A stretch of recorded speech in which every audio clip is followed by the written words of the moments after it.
Good morning বন্ধুরা, কেমন আছো? আশা করি তোমরা অনেক ভালো আছো। আজকে আমি রান্না করব ট্যাংরা মাছের তেল ঝাল। চলো শুরু করা যাক। এই দেখো, আমি ট্যাংরা মাছগুলো ভালো করে ধুয়ে নিয়ে এই যে লবণ হলুদ মাখিয়ে নিচ্ছি।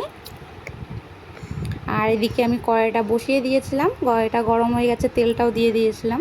তো আমি এখন তেলটা ভালো করে নাড়িয়ে নিচ্ছি, কড়াইয়ের গায়ে ভালো করে নাড়িয়ে নিচ্ছি তেলটা। আর এদিকে দেখো, আমি মাছের জন্য মশলাটা রেডি করে নিয়েছি।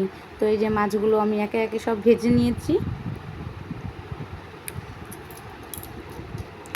তো আমি তেলের ওপরে কালো জিরে ফোড়ন দিয়েছি, আর একটা টমেটো কেটে কাঁচা লঙ্কা 3টে কাঁচা লঙ্কা চিড়ে এই যে দিয়ে দিয়েছি। মশলা টশলা সব একসাথেই দিয়ে দিয়েছি।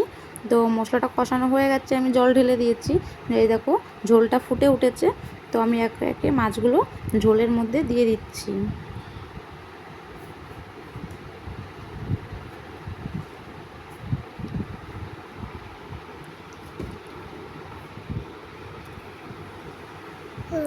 এবার আমি ঢেকে দেব। তো এই দেখো, আমার ট্যাংরা মাছের ঝাল রেডি, তেল ঝাল। আজকের মতো ভিডিও এই পর্যন্ত।